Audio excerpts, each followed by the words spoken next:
Hello everybody, thank you once again for joining us. We are back at home base, level 2.5. No more of this toing and froing with the Zoom meetings.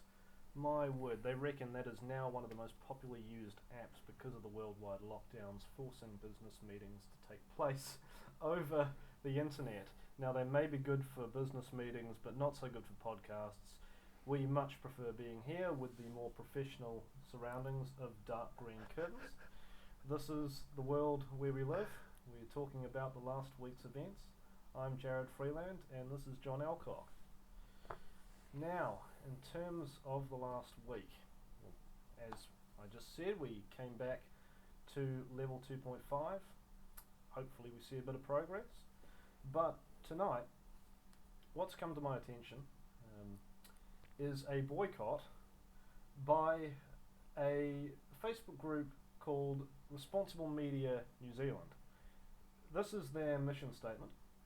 It says that decent Kiwis seeking clarity on current events have tolerated Mike Hosking for too long.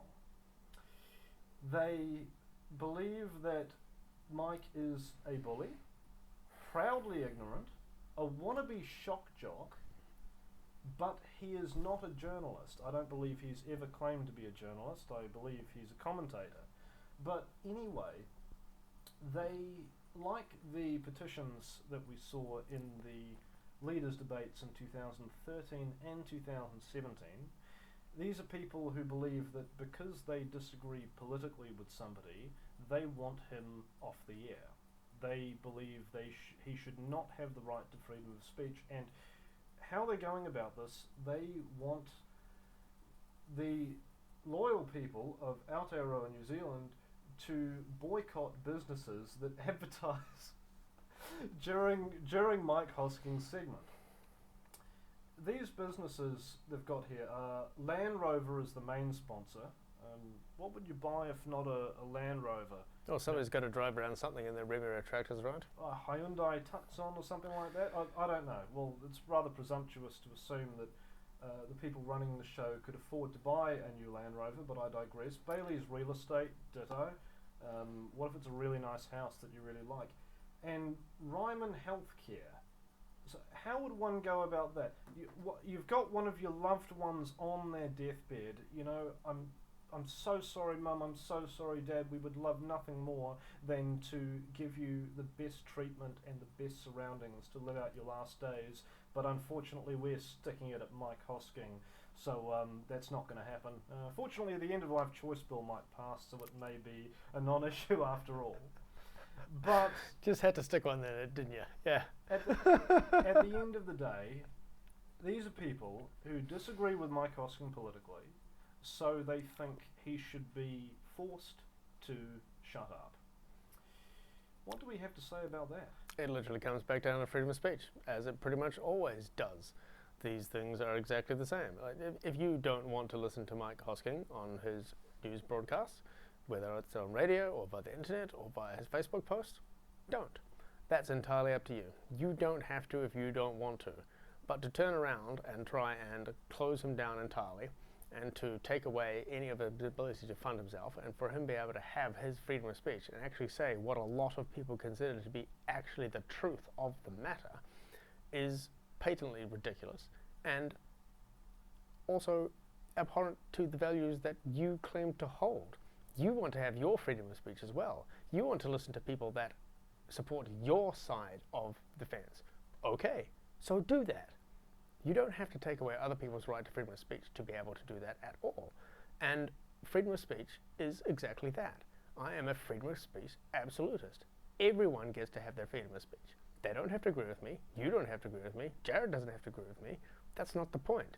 You should be able to say what you want to say about a particular topic and have your opinion, and not have your livelihood completely destroyed by a bunch of absolute lunatics that don't agree with you, whether that is on the right or the left. It just so happens at the moment it is on the left.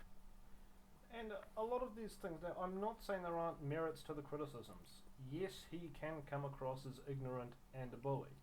Well, you'd have to have a mighty thick skin and have a mighty big ego to do what Mike Hosking does. But seriously, you can't mean to tell me that if that was somebody who agrees with you politically on your side, if that was AOC, Chloe Swarbrick, anybody using the exact same topics to make an argument that you agree with, you would not be calling them a bully and you would not have a problem with it. At the end of the day, this is just it's nothing more than partisanship. And look, did you ever see a Mike Hosking fact check? I really have to take issue with the claims of responsible media in New Zealand.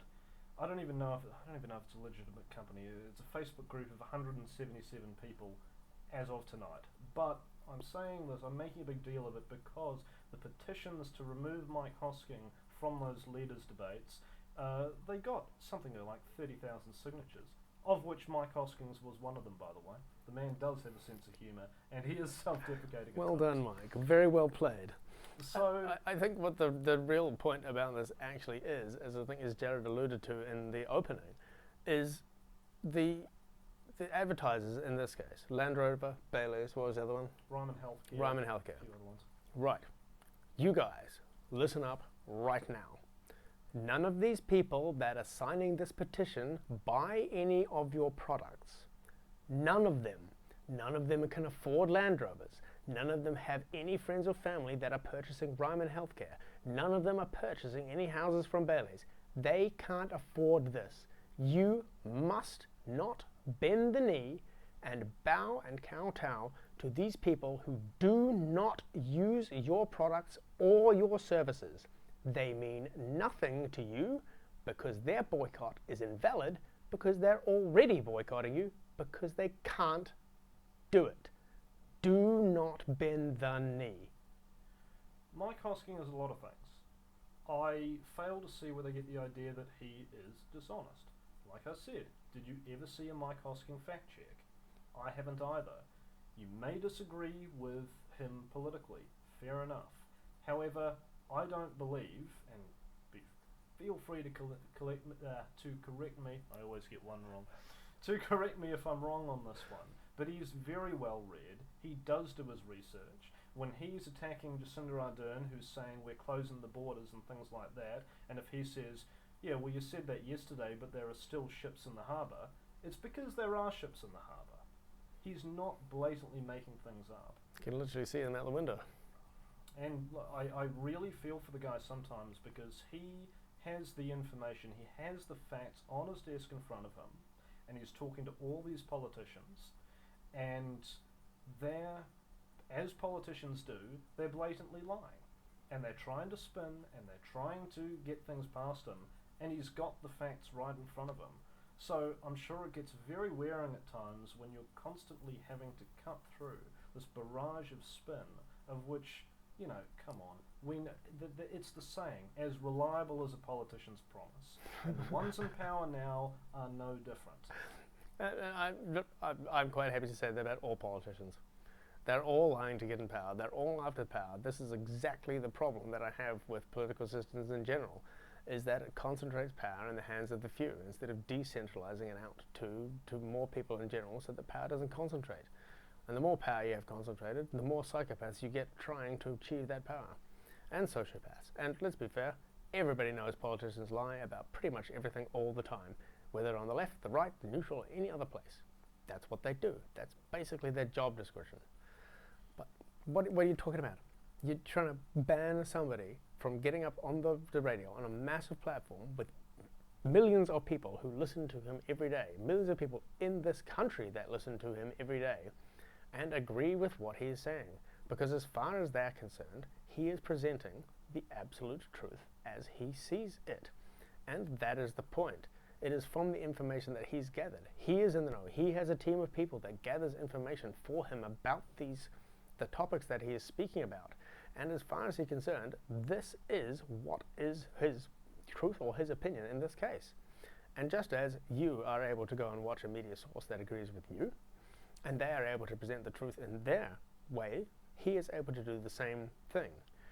Except, a lot of the time, Mike Hosking is actually right, factually correct. And that is why he has such a large following.